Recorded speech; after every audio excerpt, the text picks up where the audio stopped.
As you know, with most software programs, finding specific help on an issue can be very challenging, and many of us just resort to closing the help and going to Google to find a more direct answer.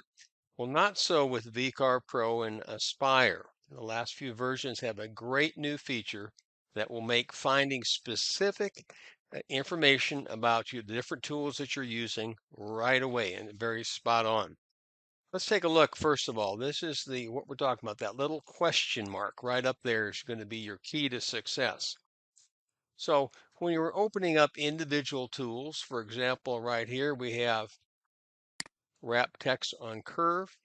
If I want some specific information on that, all I have to do is come up here, click the question mark, and then I've got not only written instructions right here, but I've got some very graphic pictures that make it a lot easier to visualize what you want to do with this. We're going to close that. And let's look at some other ones right here. First of all, let's take a look at trace bitmap images. And this is something that many of you will be doing a lot of. Again, let's just click the question mark right there. Get help on this. Yes, we want it.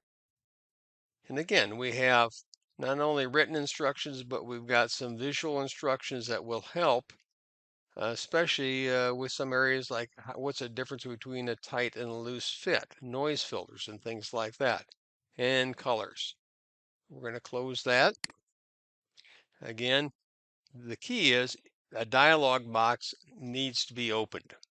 Now, there are a few examples we're going to be seeing where a dialog box will open and you cannot get information, and I will show you how to work around that. Let's look at another one. Extend vectors to a common point of intersection. How do I do that? First of all, a dialog box comes up here, and we're going to click Get Help on this. And then it's going to show very clearly how to use this tool. We'll again close this and close this. Let's go on some other ones down there. Now we're going to go to array copy. And again, we want to get some help on this specific. Let's get help on it. And there we go. And it's going to go it's only dealing with that particular tool, which makes it exactly when you're trying to do this array copy, it's going to show you what you need to do a good job of placement of your objects. I'm going to close this. So the major categories, the drawing tabs, the modeling tab, and then the toolpath tab usually will open up dialog boxes. We're going to look at clip art layers and sheets in the next few minutes, but let's click on modeling right there. And I happen to have a 3D object already here. And this is in VCarve, so you have much more limited modeling tools. But right here, if we want to click on slicing this, because I have a object that's over 2 inches in thickness, and we're using 1 inch material. We're going to click Get Help on this, and it's going to take us through how to slice a model.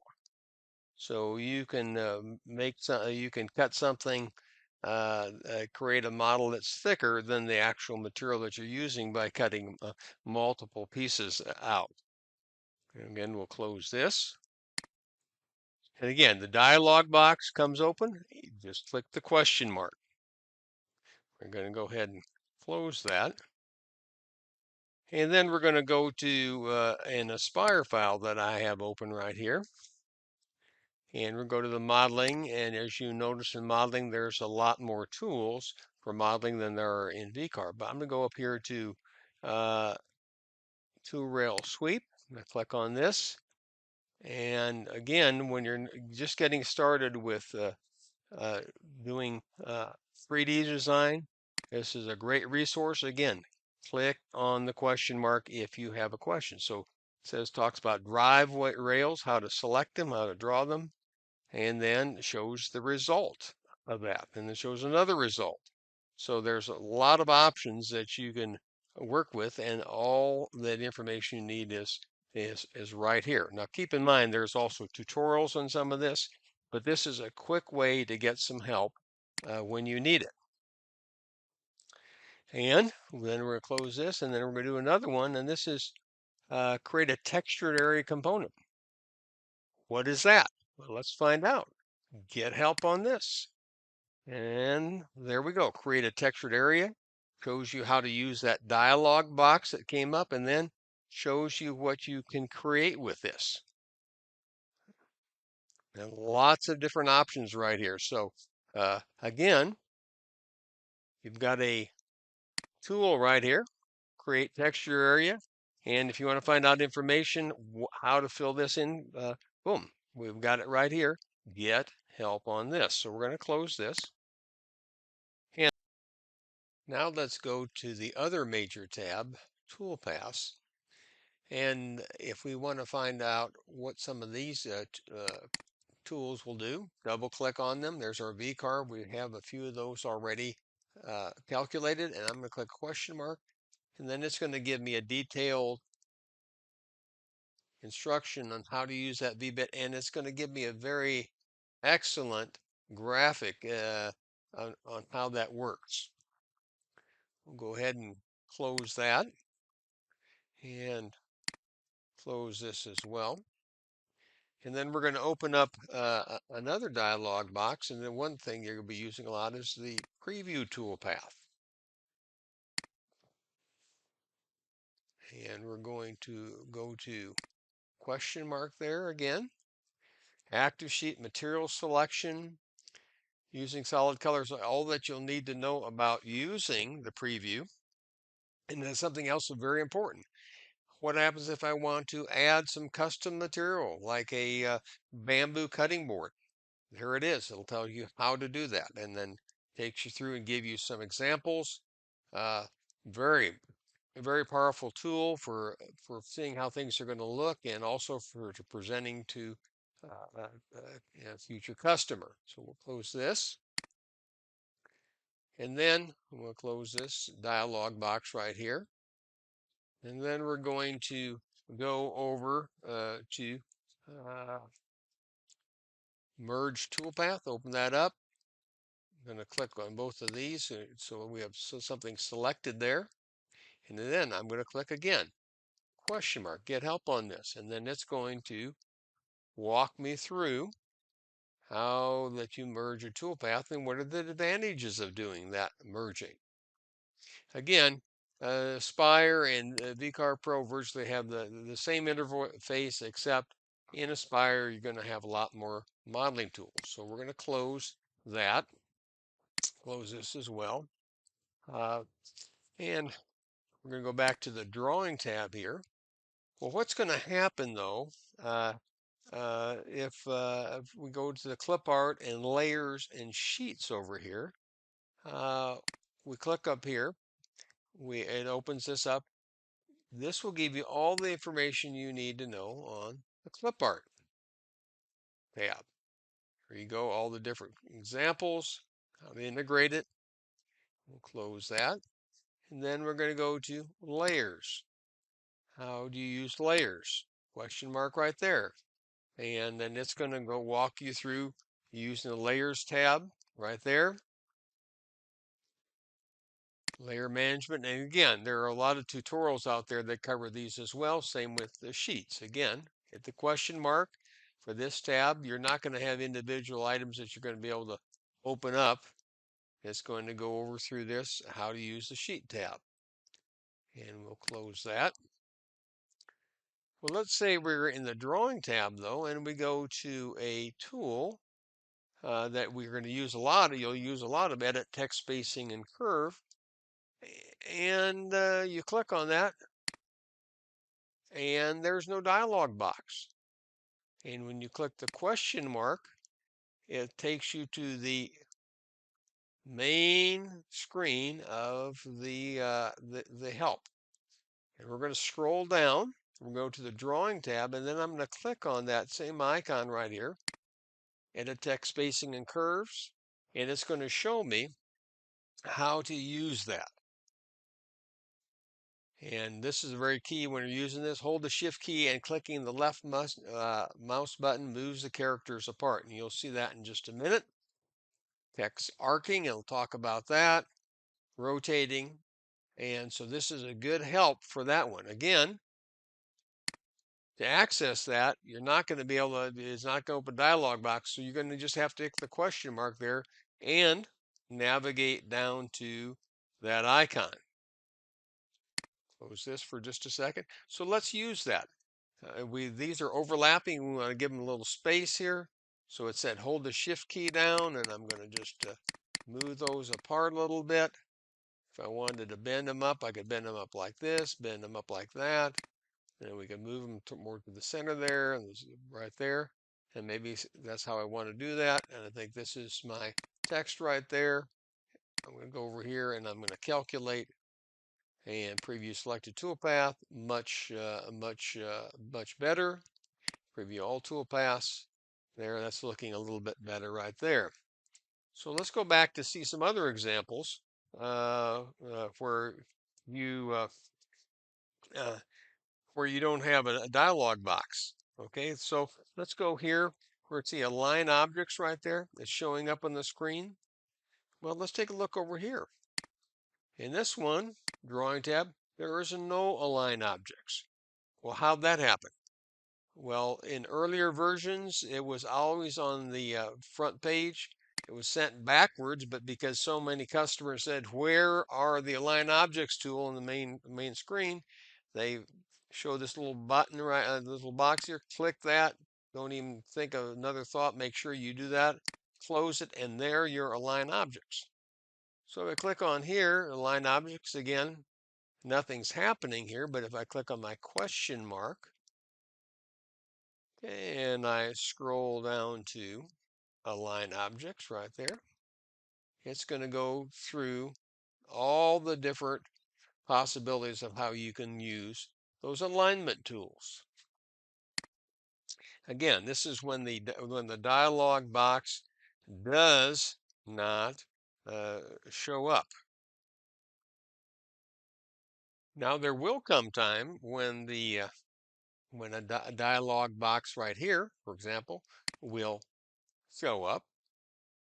And you click on here, and it's not going to take you directly to the tool database. You're going to have to navigate. So I'm going to click on the question.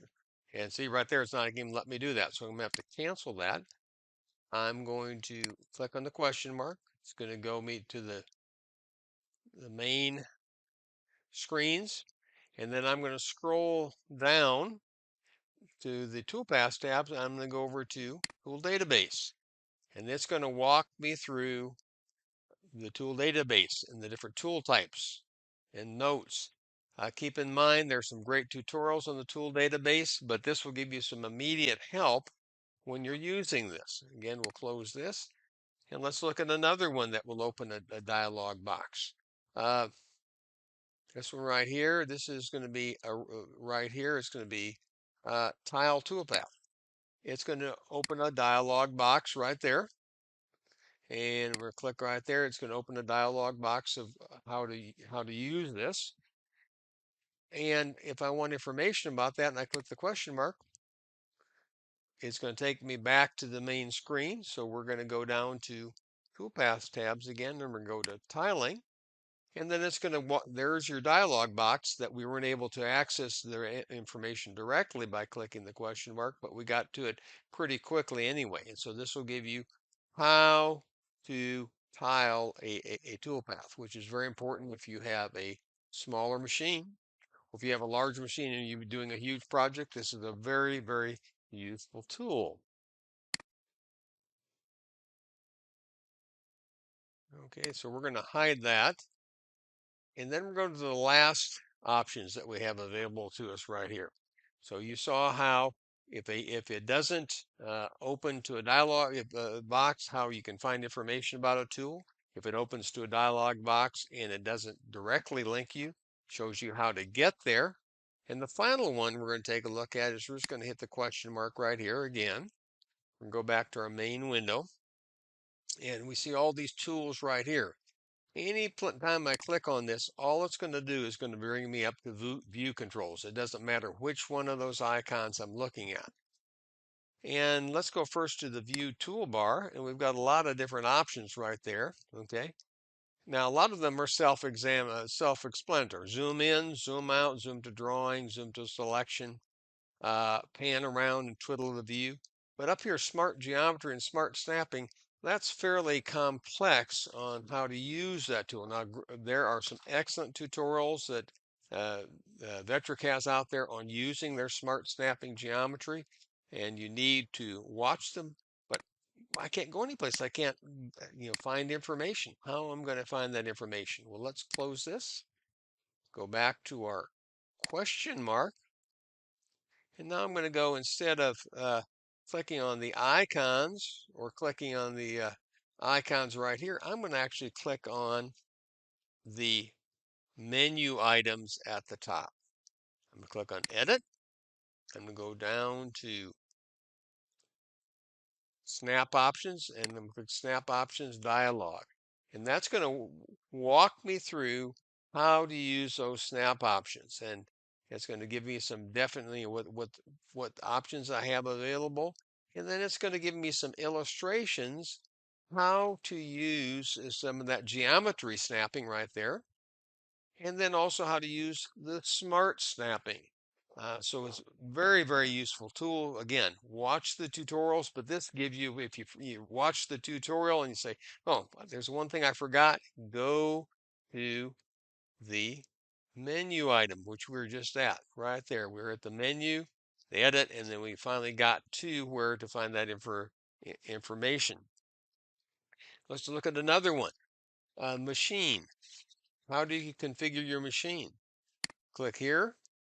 Machine configuration. There you go. There's our dialog box for this, and it's going to walk you through how to configure your machine, how to associate post processors with your machine. So again, this is your options. If you can't find it by clicking on the icons right here, or clicking uh, the dialog box opens up, and we click on the question mark there, then you're going to go to the different menu items here and work your way down to the area that you want to look at. So I hope this has been of help to you. Again, that question mark, if you got a question, that clicking on that question mark will lead you to where you want to go. Thank you for your time.